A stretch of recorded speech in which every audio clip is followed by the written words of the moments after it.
हमारा 571 क्वेश्चन है, अध्यापक को कब संतुष्ट महसूस करना चाहिए? तो इसके विकल्प हैं, जब वरिष्ठ अधिकारी उसकी प्रशंसा करें, जब उसका वेतन बढ़ा दिया जाए, जब उसके जीवन यापन का स्तर ऊंचा हो जाए, जब उसके विद्यार्थी जीवन सफल हो जाए। तो जवाब है जब उसके विद्यार्थी जीवन में सफल हो जाए। हमारा 572 क्वेश्चन है, यदि छात्रों को परीक्षा समाप्त होने के तत्काल बाद उन्हें अंकों की जानकारी प्रदान की जाए तो इससे लाभ होगा। तो इसके विकल्प है, छात्रों की प्रेरणाओं को पुनः बल प्रदान करने में, दुर्बल छात्रों को डांटने फटकारने में, उत्तम छात्रों को प्रोत्साहन प्रदान करने में, छात्रों की व्याकुलता शांत करने में। तो जवाब है उत्तम छात्रों को प्रोत्साहन प्रदान करने में। एक अध्यापक को बाल मनोविज्ञान का ज्ञान होना आवश्यक है, क्योंकि यह सहानुभूति का उन्नत करता है, यह आत्मविश्वास में वृद्धि करता है, यह शिक्षा प्रक्रिया में योगदान देता है, यह शिक्षण को प्रभावशाली बनाता है। तो इसका जवाब है यह शिक्षण को प्रभावशाली बनाता है। हमारा 574 क्वेश्चन है, विद्यालय में छात्रों को गृह कार्य देने की प्रथा है, क्योंकि कार्य कुसंगति से बच जाते हैं, छात्र घर जाकर विषय वस्तु की पुनरावृत्ति करते हैं, छात्र अपने कार्य में व्यस्त रहते हैं, छात्र स्वतंत्र अध्ययन की प्रवृत्ति का विकास। तो जवाब है छात्र स्वतंत्र अध्ययन की प्रवृत्ति का विकास। एक शिक्षक को कक्षा में उत्तम अनुशासन बनाए रखने के लिए उपाय करना चाहिए, छात्रों को उत्तम ढंग से पढ़ा करके, छात्रों के लिए उचित दंड व्यवस्था का प्रावधान करके, अनुभवी शिक्षकों के अनुभवों से लाभ प्राप्त करके, छात्रों से मित्रता करके। तो जवाब है छात्रों को उत्तम ढंग से पढ़ा करके। हमारा 576 क्वेश्चन है, मनोविज्ञान का संबंध प्राणी मात्र के व्यवहार के अध्ययन से, जबकि शिक्षा मनोविज्ञान का क्षेत्र मात्र मानवीय व्यवहार के अध्ययन से, केवल शैक्षिक संस्थितियों में मानव व्यवहार से है, दोनों उपरोक्त में से कोई नहीं। तो जवाब है दोनों। मूल्यांकन को मापने की विधि है गुणात्मक विधि, परिणात्मक विधि, उपरोक्त दोनों, उपरोक्त में से कोई नहीं। तो जवाब है उपरोक्त दोनों।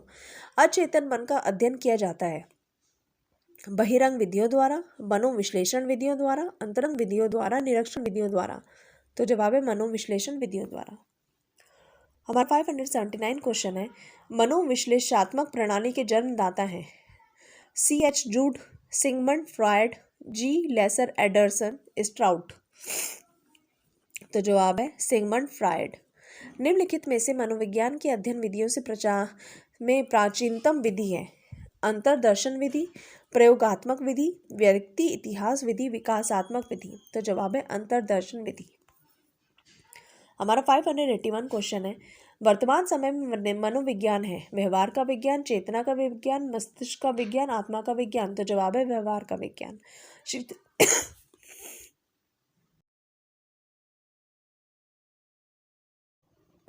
हमारा 581 क्वेश्चन है, वर्तमान समय में मनोविज्ञान है, तो इसके विकल्प हैं व्यवहार का विज्ञान, चेतना का विज्ञान, मस्तिष्क का विज्ञान, आत्मा का विज्ञान। तो जवाब है व्यवहार का विज्ञान। हमारा 582 क्वेश्चन है, शिक्षा मनोविज्ञान का विषय क्षेत्र नहीं है, शैक्षिक मूल्यांकन, सीखने की प्रक्रिया, खेलों का प्रशिक्षण, व्यक्तित्व का व्यवस्थापन। तो जवाब है शैक्षिक मूल्यांकन। शिक्षा मनोविज्ञान की प्रकृति के संबंध में कहा जा सकता है, यह सर्वव्यापी और है तो सार्वभौमिक भी, इसमें लचीलापन नहीं है, अति संकुचित है, इसमें व्यापकता नहीं है। तो जवाब है यह सर्वव्यापी है तो सार्वभौमिक भी।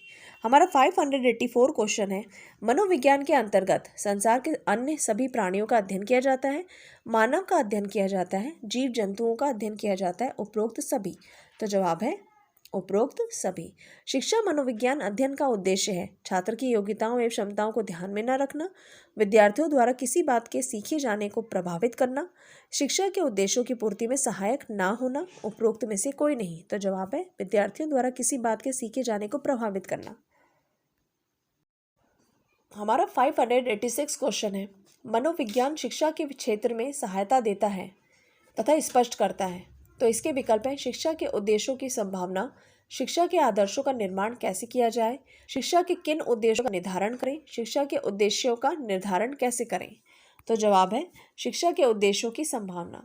शिक्षक की शिक्षा मनोविज्ञान से जुड़े निम्न में से किसके अध्ययन की प्रत्यक्ष आवश्यकता नहीं है, व्यक्तिगत विभिन्नताओं की समझ, बाल व्यवहार का अध्ययन, शारीरिक सुडौलता, अनुशासन व कक्षा व्यवस्था। तो जवाब है शारीरिक सुडौलता। शिक्षा किसी निश्चित स्थान पर प्रदान की जाती है, कथन शिक्षा के किस अर्थ में प्रयुक्त होता है, शिक्षा का वास्तविक अर्थ, शिक्षा का संकुचित अर्थ, शिक्षा का विस्तृत अर्थ, उपरोक्त में से कोई नहीं। तो जवाब है शिक्षा का संकुचित अर्थ। हमारा 589 क्वेश्चन है, किसी बालक की समस्या के कारणों को ढूंढने में निम्नांकित में से सबसे कम उपयोगी मनोवैज्ञानिक विधि है? निरीक्षण, प्रयोगात्मक, व्यक्ति इतिहास, परीक्षण। तो जवाब है परीक्षण।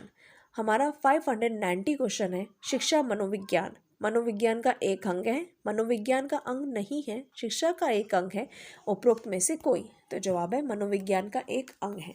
हमारा 591 क्वेश्चन है, शिक्षक मनोविज्ञान के ज्ञान द्वारा बालकों की, इसके विकल्प हैं, आर्थिक स्थिति तथा पारिवारिक स्थिति की जानकारी लेकर शिक्षा देता है, बुद्धि तथा रुचियों की जानकारी करके शिक्षा देता है, प्रकृति को जानकर शिक्षा देता है, उपरोक्त सभी। तो जवाब है उपरोक्त सभी। मनोविज्ञान का शिक्षा के क्षेत्र में योगदान, शिक्षक को छात्रों की आवश्यकता का ज्ञान। अब शिक्षा बाल केंद्रित हो गई है, शिक्षक बालकों से निकट का संपर्क स्थापित करने का प्रयास करता है, उपरोक्त सभी। तो जवाब है उपरोक्त सभी। शिक्षा मनोविज्ञान की उत्पत्ति मानी जाती है वर्ष 1920 से, वर्ष 1947 से, वर्ष 1940 से, वर्ष 1900 से। तो जवाब है वर्ष 1900 से। हमारा 594 क्वेश्चन है, मनोवैज्ञानिक शब्द के समांतर अंग्रेजी भाषा के शब्द साइकोलॉजी की व्युत्पत्ति किस भाषा से हुई है? तो इसके विकल्प है, संस्कृत भाषा से, लैटिन भाषा से, ग्रीक भाषा से, फ्रेंच भाषा से। तो जवाब है ग्रीक भाषा से।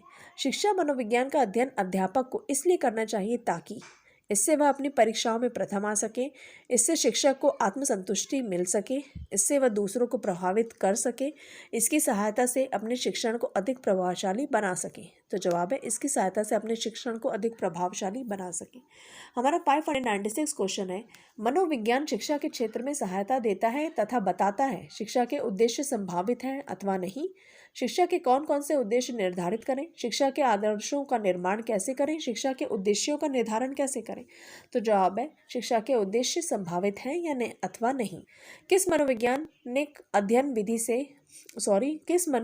अध्ययन विधि में उत्तरदाता प्रश्नकर्ता के सम्मुख नहीं बैठता? तो इसके विकल्प है, साक्षात्कार विधि, केस स्टडी विधि, प्रश्नावली विधि, निरीक्षण विधि। तो जवाब है प्रश्नावली विधि। निम्नांकित में से मनोविज्ञान की अध्ययन विधियों में से प्राचीनतम विधि है? व्यक्ति विधि इतिहास, विकासात्मक विधि, प्रयोगात्मक विधि, अंतर्दर्शन विधि। तो जवाब है अंतर्दर्शन विधि।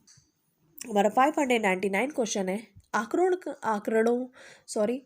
का व्यवस्थापन करने हेतु संकलित आंकड़ों के संबंध